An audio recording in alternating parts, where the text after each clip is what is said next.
टकराव यूक्रेन रूस युद्ध में टल गया, जो भिड़ंत खाड़ी युद्ध में भी नहीं हुआ, वो महायुद्ध अब शुरू हो चुका है। अमेरिका रूस के युद्ध का माहौल बन गया है। इस बार सुपर पावर से बचना नामुमकिन है। डोनाल्ड ट्रंप की टेंशन 3 गुना हो गई है। एक तरफ यूक्रेन जल रहा है, दूसरी तरफ इजराइल दहल रहा है। इसके बाद अब तीसरा वॉर फ्रंट खुल गया है, जो दोनों फ्रंट से ज्यादा विध्वंसक है। ये युद्ध रूस यूक्रेन से ज्यादा विस्फोटक है। ये युद्ध इजराइल हिजबुल्लाह से ज्यादा विनाशकारी है। इस युद्ध में महाशक्तियां उतर गई हैं। गाजा की बर्बादी इसके आगे कुछ भी नहीं। राफाह की तबाही भी इतनी नहीं हुई जितना खून खराब इस वॉर जोन में शुरू हो चुका है। न युद्ध का पहला एपिसोड ही नरसंहार से शुरू हुआ है। एक हमले में 300 लाशें बिछ गई हैं। एक पूरा शहर बारूदी खंडहर में तब्दील हो गया। बम धमाके और मिसाइलों की ऐसी बौछार हो रही है जिसे बयां करना मुश्किल। ये अलेप्पो है, सीरिया का दूसरा सबसे बड़ा शहर। यहां रूस वॉर जोन में आ चुका है। पुतिन की मिसाइलें फट रही हैं। पुतिन के टारगेट पर तुर्की के समर्थक फाइटर ग्रुप हैं, जिन्होंने 8 साल बाद सीरिया की सेना को अलेप्पो से खदेड़कर बाहर कर दिया। बशर अल असद को बचाने के लिए पुतिन फुल फोर्स में हमले शुरू कर चुके हैं, जिसके साथ ही तुर्की और सुपर पावर अमेरिका का बारूदी बैटल ग्राउंड में आना तय हो चुका है। ये लड़ाई फिर उसी दौर में जाती दिख रही है जब पूरा सीरिया सुलगने लगा। सीरिया में सब कुछ अचानक और अविश्वसनीय तरीके से घट रहा है, जिसके चलते कौन किससे युद्ध कर रहा है, कौन किसके लिए युद्ध कर रहा है, ये समझना आसान नहीं। कई देश, कई फाइटर ग्रुप और कई वर्ल्ड लीडर का टकराव है ये। सीरिया के अखाड़े में तुर्की नुसरा फ्रंट, जिसे अब हयात तहरीर अल शाम कहते हैं, उसके विद्रोही लड़ाकों को शह दे रहा है। हयात तहरीर अल शाम सीरिया के राष्ट्रपति बशर अल असद से युद्ध लड़ रहा है, जिन्हें प्रेसिडेंट पुतिन का सबसे खास माना जाता है। ईरान और इराक और अरब देशों के मिलिशिया फाइटर ग्रुप बशर अल असद के समर्थन में युद्ध में कूदने का ऐलान कर चुके हैं। इजराइल सीरिया में हिजबुल्लाह फाइटर के खिलाफ हमले कर रहा है, जो बशर अल असद के समर्थक हैं। इजराइल के लिए अमेरिका इस वॉर जोन में है और नेटो सतह से तुर्की को भी सुपर पावर का फुल सपोर्ट है। खेमेबंदी कुछ कुछ वैसी ही है जैसी हिजबुल्लाह और हमास जंग की। फर्क बस इतना है कि सीरिया में अमेरिका और रूस का डायरेक्ट दखल है, यानी जो टकराव यूक्रेन युद्ध में टल गया वो फाइनल स्टेज पर पहुंच चुका है। पहला हमला तुर्की की शह पर हयात अल तहरीर लड़ाकों ने किया था, जिसका जवाब देने में रूस ने देर नहीं लगाई। अब पलटवार की बारी तुर्की की है, जिसका प्लान बेहद खौफनाक है। एर्दोआन का प्लान क्या है? क्यों स्वयंभू खलीफा की वॉर प्लानिंग ने खाड़ी के शिया बाहुल देशों में खलबली मचा दी? जाने उससे पहले अलेप्पो से आ रहे अपडेट पर गौर करिए। सीरिया में तुर्की की मदद से विद्रोही गुटों ने 4 दिन के भीतर अलेप्पो शहर के ज्यादातर हिस्सों पर कब्जा कर लिया है। CNN की रिपोर्ट के मुताबिक शनिवार तक आसपास के गांव पर कब्जा कर चुके लड़ाके से आगे बढ़ चले हैं। अलेप्पो पर कब्जे के बाद लड़ाके सड़कों पर हवाई फायर कर नागरिकों को घरों के भीतर रहने के आदेश दे रहे हैं। अलेप्पो में कब्जे के बाद लड़ाके दक्षिण में हामा प्रांत की ओर बढ़ गए। उत्तरी और सेंट्रल हामा के 4 कस्बों पर भी विद्रोहियों ने कब्जा कर लिया। अलेप्पो के कुछ हिस्सों पर कुर्दिश लड़ाकों ने भी कब्जा कर लिया है। पिछले हफ्ते तक जो इलाके असद की सेना के कंट्रोल में थे, उनमें से कुछ इलाकों पर अब कुर्द लड़ाकों का कब्जा है। ईरान, हिजबुल्लाह और सीरियाई सेना लेबनान में हथियार सप्लाई कर रहे हैं, जिसे इजराइल हर कीमत पर रोकेगा।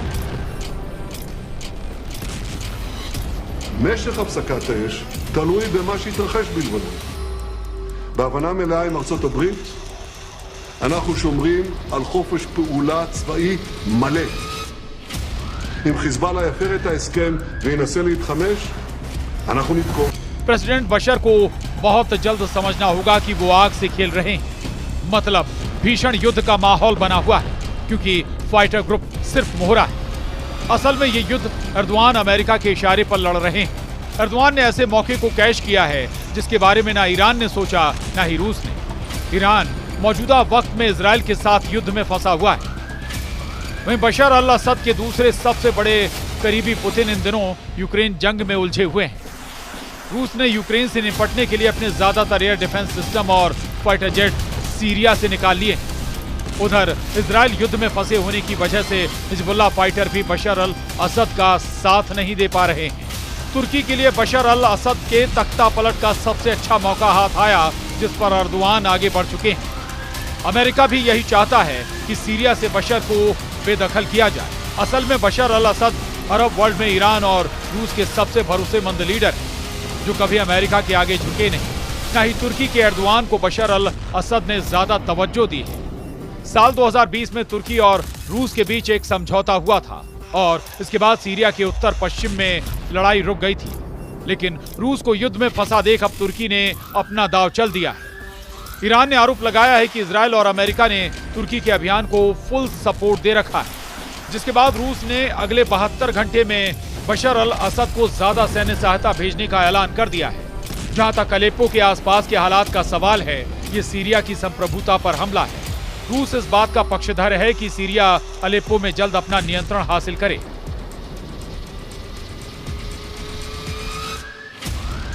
रूस की युद्ध में एंट्री होते ही तुर्की ने अरब अलायंस बनाने की कोशिशें शुरू कर दी हैं। एर्दोआन खाड़ी देशों का पावर बैलेंस शिफ्ट करने में जुटे हैं, जिससे ईरान और रूस का वर्चस्व खत्म किया जा सके। ये प्रयास 13 साल पहले सीरिया के सिविल वॉर के साथ शुरू हुए थे, जिसमें वक्त वक्त पर ब्रेक लगता गया।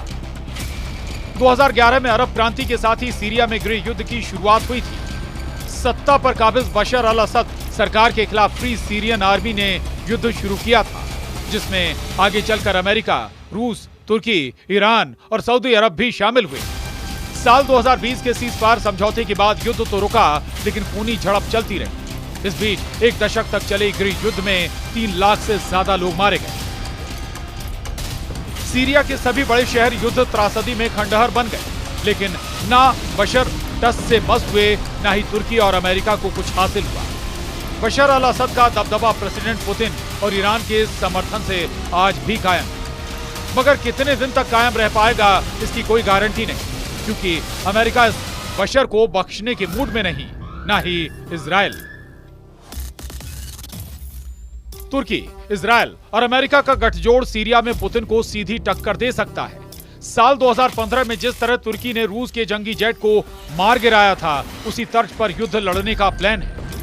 तब तुर्की की एयरफोर्स ने अमेरिका से मिले फाइटर जेट F-16 से रूस के Su-24 का शिकार किया था। यह हमला सीरिया के जबल तुर्कमेन में किया गया, जिसमें रूस का फाइटर पायलट मारा गया। इसके बाद शुरू हुए रेस्क्यू ऑपरेशन में रूस के मरीन कमांडो की मौत हो गई थी।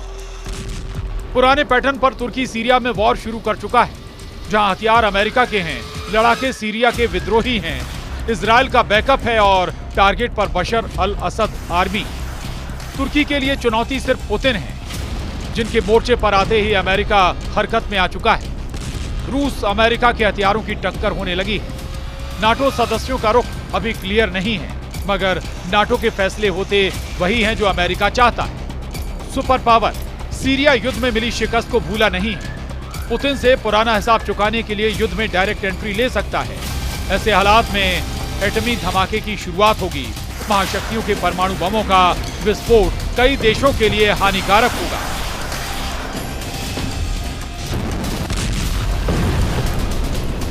Bureau report, news 18।